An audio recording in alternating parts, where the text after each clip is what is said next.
Try this situation on for size. It starts out as a typical day, one day, next week.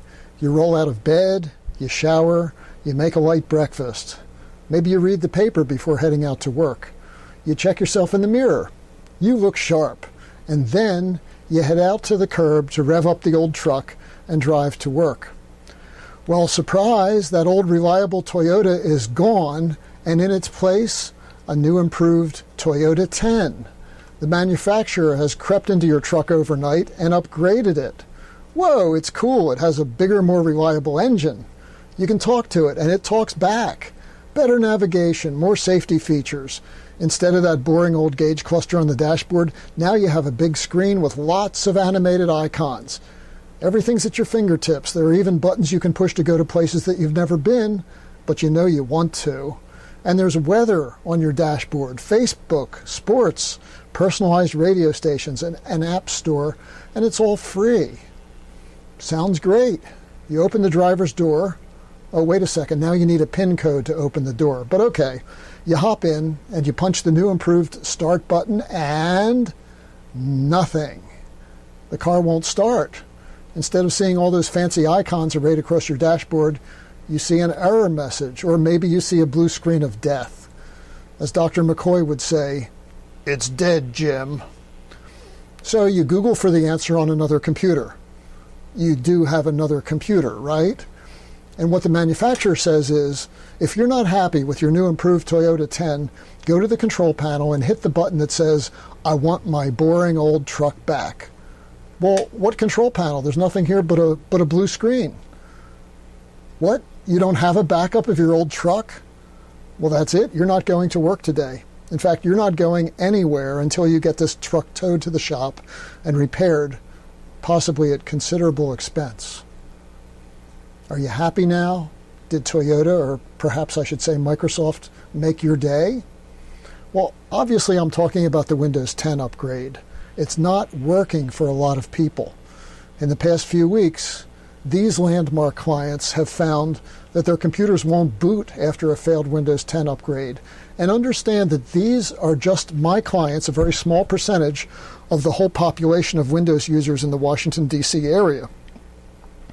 Well, it hasn't been all bad. Stephen in Reston came down one morning to his Landmark computer, and he found it running Windows 10. He hadn't asked for it, but there it was, and it works. Then there's Lanier, a retiree in Mitchellville. He went upstairs to his bedroom office one day and found Windows 10 running on his Dell. It was slow, and some of the features that used to work in Windows 7 didn't work anymore. So I connected to his computer remotely, and I helped him hit the button to go back to Windows 7. And it went back, but now the machine is slow. It needs work. And then there's Sam, a brilliant student in Reston. He was studying for a test that was to be given the next day. His laptop suddenly popped up a message that said, "Hey, time to move to Windows 10. So he clicked the button to decline the upgrade, but it didn't do any good. They had a fight, the computer won, and Sam lost not only time, but some of his files too.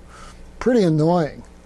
For more on how annoying this upgrade process can be, see the video right below this one. So, Microsoft says the upgrade to Windows 10 has been spectacularly successful. I would say otherwise. I'm seeing a failure rate of as much as 10 or 15%.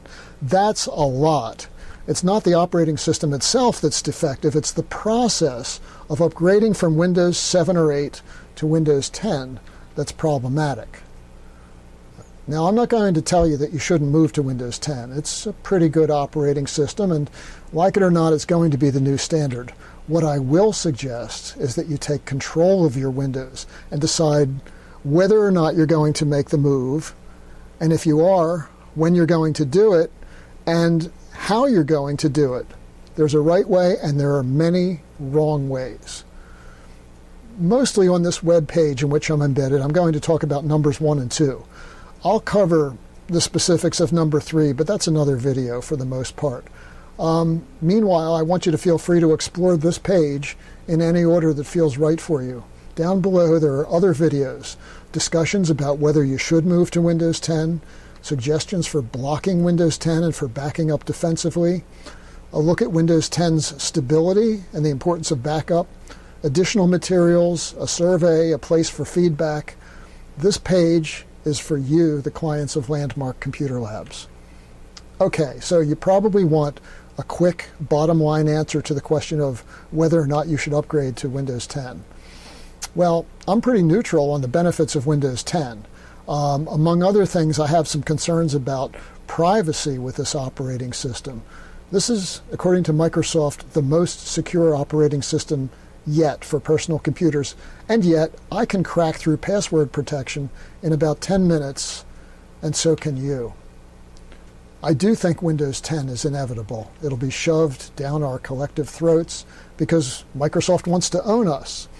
You don't like it, you don't want it, go buy an Apple. You'll pay twice as much and you'll have a computer that's totally a product of one monolithic company.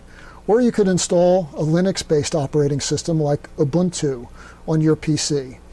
That's an interesting possibility. There are no licensing fees. You're free to download it. You're free to use it. It's easy to get started.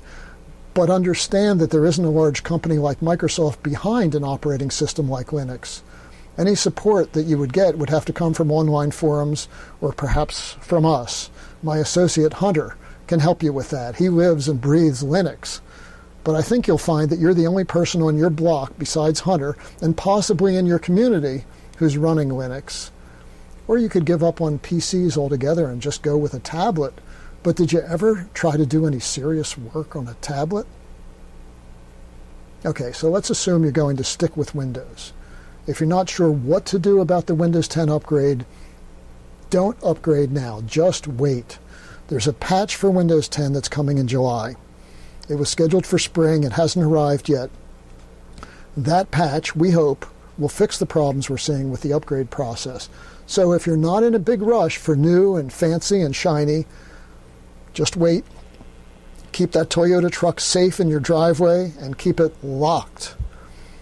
And so my bottom line recommendation on Windows 10. Get it if it interests you. Stick with Windows 7 or 8 if it doesn't interest you.